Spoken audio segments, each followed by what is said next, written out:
یعقوب کا عام خط باب اول خدا کے اور خداوند یسوع مسیح کے بندہ یعقوب کی طرف سے ان 12 قبیلوں کو جو جا بجا رہتے ہیں سلام پہنچے۔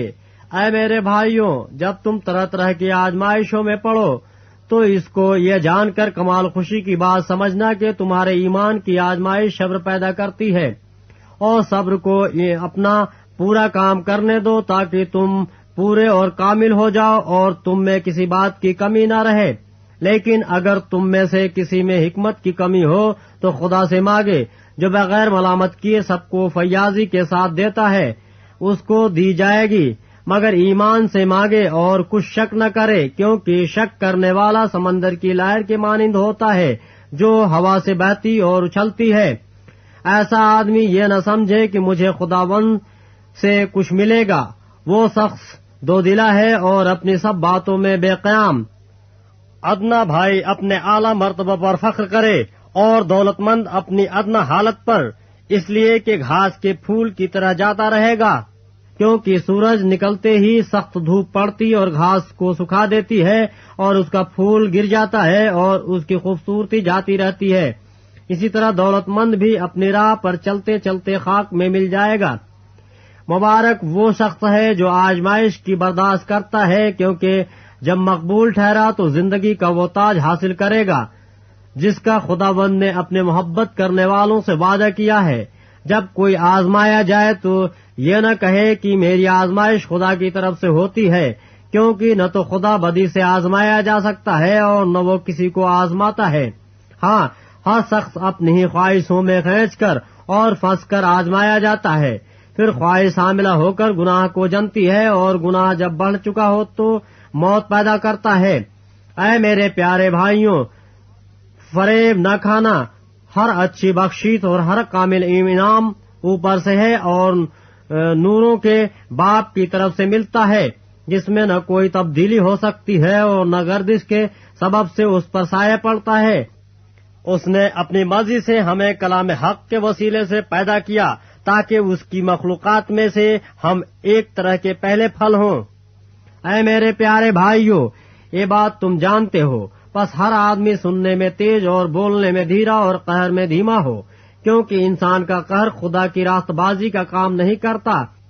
اس لیے ساری نجاست اور بدی کے فضلہ کو دور کر کے اس کلام کو حلیمی سے قبول کر لو جو دل میں بویا گیا اور تمہاری روحوں کو نجات دے سکتا ہے۔ لیکن کلام پر عمل کرنے والے بنو، نہ محض سننے والے جو اپنے آپ کو دھوکہ دیتے ہیں، کیونکہ جو کوئی کلام کو سننے والا ہو اور اس پر عمل کرنے والا نہ ہو، وہ شخص کے مانند ہے جو اپنی قدرتی صورت یا آئینہ دیکھتا ہے، اس لیے کہ وہ اپنے آپ کو دیکھ کر چلا جاتا ہے اور فوراً بھول جاتا ہے کہ میں کیسا تھا۔ لیکن جو شخص آزادی کی کامل شریعت پر غور سے نظر کرتا رہتا ہے، وہ اپنے کام میں اس لیے برکت پائے گا کہ سن کر بھولتا نہیں بلکہ عمل کرتا ہے۔ اگر کوئی اپنے آپ کو دیندار سمجھے اور اپنی زبان کو لگام نہ دے بلکہ اپنے دل کو دھوکہ دے تو اس کی دینداری باطل ہے۔ ہمارے خدا اور باپ کے نزدیک خالص اور بے عیب دینداری یہ ہے کہ یتیموں اور بیواؤں کی مصیبت کے وقت ان کی خبر لیں اور اپنے آپ کو دنیا سے بے داغ رکھیں۔ باب دوم، اے میرے بھائیوں، ہمارے خداوند ذوالجلال یسوع مسیح کا ایمان تم میں طرفداری کے ساتھ نہ ہو، کیونکہ اگر ایک شخص تو سونے کی انگوٹھی اور عمدہ پوشاک پہنے ہوئے تمہاری جماعت میں آئے اور ایک غریب آدمی میلے کچیلے کپڑے پہنے ہوئے آئے اور تم اس عمدہ پوشاک والے کا لحاظ کر کے کہو کہ تو یہاں اچھی جگہ بیٹھ، اور اس غریب شخص سے کہو کہ تم وہاں کھڑا رہ یا میرے پاؤں کی چوکی کے پاس بیٹھ، تو کیا تم نے آپس میں طرفداری نہ کی اور بدنیت منصف نہ بنے؟ اے میرے پیارے بھائیوں، سنو، کیا خدا اس جہاں کے غریبوں کو ایمان میں دولت مند اور اس بادشاہی کے وارث ہونے کے لیے برگزیدہ نہیں؟ کیا جس کا اس نے اپنے محبت کرنے والوں سے وعدہ کیا ہے؟ لیکن تم نے غریب آدمی کی بے عزتی کی۔ کیا دولت مند تم پر ظلم نہیں کرتے اور وہی تمہیں عدالتوں میں گھسیٹ کر نہیں لے جاتے؟ کیا وہ اس بزرگ نام پر کفر نہیں بکتے جس سے تم نامزد ہو؟ تو بھی اگر تم اس نوشتہ کے مطابق کہ اپنے پڑوسی سے اپنے مانند محبت رکھ اس بادشاہی شریعت کو پورا کرتے ہو تو اچھا کرتے ہو، لیکن اگر تم طرفداری کرتے ہو تو گناہ کرتے ہو اور شریعت تم کو قصوروار ٹھہراتی ہے، کیونکہ جس نے ساری شریعت پر عمل کیا اور ایک ہی بات میں خطا کی وہ سب باتوں میں قصوروار ٹھہرا، اس لیے کہ جس نے یہ فرمایا کہ زنا نہ کر اسی نے یہ فرمایا کہ خون نہ کر، پس اگر تو نے زنا نہ کیا مگر خون کیا تو بھی تو شریعت کا عدول کرنے والا ٹھہرا۔ تم ان لوگوں کی طرح کلام بھی کرو اور کام بھی کرو جن کا آزادی کی شریعت کے موافق انصاف ہوگا، کیونکہ جس نے رحم نہیں کیا اس کا انصاف بغیر رحم کے ہوگا، رحم انصاف پر غالب آتا ہے۔ اے میرے بھائیو، اگر کوئی کہے کہ میں ایماندار ہوں مگر عمل نہ کرتا ہو تو کیا فائدہ؟ کیا ایسا ایمان اسے نجات دے سکتا ہے؟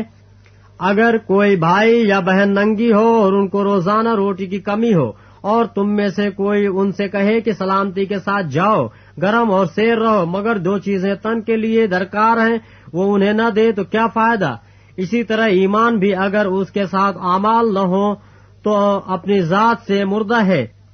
بلکہ کوئی کہہ سکتا ہے کہ تو ایماندار ہے اور میں عمل کرنے والا ہوں، تو اپنا ایمان بغیر اعمال کے تو مجھے دکھا اور میں اپنا ایمان اعمال سے تجھے دکھاؤں گا۔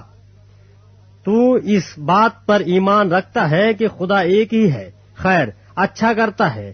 شیاطین بھی ایمان رکھتے اور تھرتھراتے ہیں۔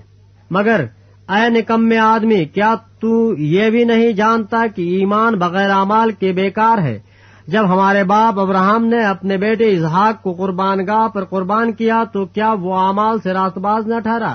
بس تو نے دیکھ لیا کہ ایمان نے اس کے اعمال کے ساتھ مل کر اثر کیا اور اعمال سے ایمان کامل ہوا، اور یہ نوشتہ پورا ہوا کہ ابراہم خدا پر ایمان لایا اور یہ اس کے لیے راست بازی گنا گیا اور وہ خدا کا دوست کہلایا۔ پس تم نے دیکھ لیا کہ انسان صرف ایمان ہی سے نہیں بلکہ اعمال سے راست باز ٹھہرتا ہے۔ اسی طرح راہب فاحشہ بھی جب اس نے قاصدوں کو اپنے گھر میں اتارا اور دوسری راہ سے رخصت کیا تو کیا اعمال سے راست باز نہ ٹھہری؟ غرض جیسے بدن بغیر روح کے مردہ ہے ویسے ہی ایمان بھی بغیر اعمال کے مردہ ہے۔ باب 3۔ اے میرے بھائیو، تم میں سے بہت سے استاد نہ بنے، کیونکہ جانتے ہو کہ ہم جو استاد ہیں زیادہ سزا پائیں گے، اس لیے کہ ہم سب کے سب اکثر خطا کرتے ہیں۔ کامل شخص وہ ہے جو باتوں میں خطا نہ کرے، وہ سارے بدن کو بھی قابو میں رکھ سکتا ہے۔ جب ہم اپنے قابو کرنے کے لیے گھوڑوں کے منہ میں لگام دے دیتے ہیں تو ان کے سارے بدن کو بھی گھما سکتے ہیں۔ دیکھو، جہاز بھی اگرچہ بڑے بڑے ہوتے ہیں اور تیز ہواؤں سے چلائے جاتے ہیں تو بھی ایک نہایت چھوٹی سی پتوار کے ذریعے سے ماجھی کی مرضی کے موافق گھمائے جاتے ہیں۔ اسی طرح زبان بھی ایک چھوٹا سا عضو ہے اور بڑی سیخی مارتی ہے۔ دیکھو، تھوڑی سی آگ سے کتنے بڑے جنگل میں آگ لگ جاتی ہے۔ زبان بھی ایک آگ ہے۔ زبان ہمارے اعضاء میں شرارت کا ایک عالم ہے اور سارے جسم کو داغ لگاتی ہے اور دائرے دنیا کو آگ لگا دیتی ہے اور جہنم کی آگ سے جلتی رہتی ہے، کیونکہ ہر قسم کے چوپائے اور پرندے اور کیڑے مکوڑے اور دریائی جانور تو انسان کے قابو میں آ سکتے ہیں اور آئے بھی ہیں، مگر زبان کو کوئی آدمی قابو میں نہیں کر سکتا۔ وہ ایک بلا ہے جو کبھی رکتی ہی نہیں، زہر قاتل سے بھری ہوئی ہے۔ اسی سے ہم خداوند اور باپ کی حمد کرتے ہیں اور اسی سے آدمیوں کو جو خدا کی صورت پر پیدا ہوئے ہیں بد دعا دیتے ہیں۔ ایک ہی منہ سے مبارک باد اور بد دعا نکلتی ہے۔ اے میرے بھائیو، ایسا نہ ہونا چاہیے۔ کیا چشمہ کے ایک ہی منہ سے میٹھا اور کھارا پانی نکلتا ہے؟ اے میرے بھائیو، کیا انجیر کے درخت میں زیتون اور انگور میں انجیر پیدا ہو سکتے ہیں؟ اسی طرح کھاری چشمہ سے میٹھا پانی نہیں نکل سکتا۔ تم میں دانا اور فہیم کون ہے؟ جو ایسا ہو وہ اپنے کاموں کو نیک چال چلن کے وسیلے سے اس علم کے ساتھ ظاہر کرے جو حکمت سے پیدا ہوتا ہے۔ لیکن اگر تم اپنے دل میں سخت حسد اور تفرقے رکھتے ہو تو حق کے خلاف نہ سیخی مارو نہ جھوٹ بولو۔ یہ حکمت وہ نہیں جو اوپر سے اترتی ہے بلکہ دنوی اور نفسانی اور شیطانی ہے، اس لیے کہ جہاں حسد اور تفرقہ ہوتا ہے وہاں فساد اور ہر طرح کا برا کام بھی ہوتا ہے۔ مگر جو حکمت اوپر سے آتی ہے اول تو وہ پاک ہوتی ہے، پھر ملنسار، حلیم اور تربیت پذیر، رحم اور اچھے پھلوں سے لدی ہوئی، بے طرفدار اور بے ریا ہوتی ہے، اور صلح کرانے والوں کے لیے راست بازی کا پھل صلح کے ساتھ بویا جاتا ہے۔ بات 4، تم میں لڑائیاں اور جھگڑے کہاں سے آ گئے؟ کیا ان خواہشوں سے نہیں جو تمہارے اعضاء میں فساد کرتی ہیں؟ تم خواہش کرتے ہو اور تمہیں ملتا نہیں، خون اور حسد کرتے ہو اور کچھ حاصل نہیں کر سکتے، تم جھگڑتے ہو لڑتے ہو، تمہیں اس لیے نہیں ملتا کہ مانگتے نہیں، تم مانگتے ہو اور پاتے نہیں اس لیے کہ بری نیت سے مانگتے ہو تاکہ اپنے عیش و عشرت میں خرچ کرو۔ اے زنا کرنے والیو، کیا تمہیں نہیں معلوم کہ دنیا سے دوستی رکھنا خدا سے دشمنی کرنا ہے؟ پس جو کوئی دنیا کا دوست بننا چاہتا ہے وہ اپنے آپ کو خدا کا دشمن بناتا ہے۔ کیا تم یہ سمجھتے ہو کہ کتاب مقدس بے فائدہ کہتی ہے؟ جس روح کو اس نے ہمارے اندر بسایا ہے، کیا وہ ایسی آرزو کرتی ہے جس کا انجام حسد ہو؟ وہ تو زیادہ توفیق بخشتا ہے۔ اسی لیے یہ آیا ہے کہ خدا مغروروں کا مقابلہ کرتا ہے مگر فروتنوں کو توفیق بخشتا ہے۔ پس خدا کے تابع ہو جاؤ اور ابلیس کا مقابلہ کرو تو وہ تم سے بھاگ جائے گا۔ خدا کے نزدیک جاؤ تو وہ تمہارے نزدیک آئے گا۔ اے گنہگارو، اپنے ہاتھوں کو صاف کرو، اور اے دو دلو، اپنے دلوں کو پاک کرو۔ افسوس اور ماتم کرو اور رو، تمہاری ہنسی ماتم سے بدل جائے اور تمہاری خوشی اداسی سے۔ خداوند کے سامنے فروتنی کرو، وہ تمہیں سربلند کرے گا۔ اے بھائیو، ایک دوسرے کی بدگوئی نہ کرے۔ جو اپنے بھائی کی بدگوئی کرتا یا بھائی پر الزام لگاتا ہے وہ شریعت کی بدگوئی کرتا ہے اور شریعت پر الزام لگاتا ہے، اور اگر تو شریعت پر الزام لگاتا ہے تو شریعت پر عمل کرنے والا نہیں بلکہ اس پر حاکم ٹھہرا۔ شریعت کا دینے والا اور حاکم تو ایک ہی ہے جو بچانے اور ہلاک کرنے پر قادر ہے۔ تو کون ہے جو اپنے پڑوسی پر الزام لگاتا ہے؟ تم جو یہ کہتے ہو کہ ہم آج یا کل فلاں شہر میں جا کر وہاں 1 برس ٹھہریں گے اور سوداگری کر کے نفع اٹھائیں گے، اور یہ جانتے نہیں کہ کل کیا ہوگا۔ ذرا سنو تو، تمہاری زندگی چیز ہی کیا ہے؟ بخارات کا سا حال ہے، ابھی نظر آئے ابھی غائب ہو گئے۔ یوں کہنے کی جگہ تمہیں یہ کہنا چاہیے کہ اگر خداوند چاہے تو ہم زندہ بھی رہیں گے اور یا وہ کام بھی کریں گے، مگر اب تم اپنے شیخی پر فخر کرتے ہو۔ ایسا سب فخر برا ہے۔ پس جو کوئی بھلائی کرنا جانتا ہے اور نہیں کرتا اس کے لیے یہ گناہ ہے۔ باب 5، اے دولت مندو، ذرا سنو تو، تم اپنی مصیبتوں پر جو آنے والی ہیں رو اور واویلا کرو۔ تمہارا مال بگڑ گیا اور تمہاری پوشاکوں کو کیڑا کھا گیا، تمہارے سونے چاندی کو زنگ لگ گیا اور وہ زنگ تم پر گواہی دے گا اور آگ کی طرح تمہارا گوشت کھائے گا۔ تم نے آخر زمانے میں خزانہ جمع کیا ہے۔ دیکھو، جن مزدوروں نے تمہارے کھیت کاٹے ان کی وہ مزدوری جو تم نے دغا کر کے رکھ چھوڑی چلاتی ہے، اور فصل کاٹنے والوں کی فریاد رب الافواج کے کانوں تک پہنچ گئی ہے۔ تم نے زمین پر عیش و عشرت کی اور مزے اڑائے، تم نے اپنے دلوں کو ذبح کر کے دن موٹا تازہ کیا، تم نے راست باز شخص کو قصوروار ٹھہرایا اور قتل کیا، وہ تمہارا مقابلہ نہیں کرتا۔ پس اے بھائیو، خدا بند کی آمد تک صبر کرو۔ دیکھو، کسان زمین کی قیمتی پیداوار کے انتظار میں پہلے اور پچھلے مے کے برسنے تک صبر کرتا رہتا ہے۔ تم بھی صبر کرو اور اپنے دلوں کو مضبوط رکھو، کیونکہ خداوند کی آمد قریب ہے۔ اے بھائیو، ایک دوسرے کی شکایت نہ کرو تاکہ تم سزا نہ پاؤ۔ دیکھو، منصف دروازے پر کھڑا ہے۔ اے بھائیو، جن نبیوں نے خداوند کے نام سے کلام کیا ان کو دکھ اٹھانے اور صبر کرنے کا نمونہ سمجھو۔ دیکھو، صبر کرنے والوں کو ہم مبارک کہتے ہیں۔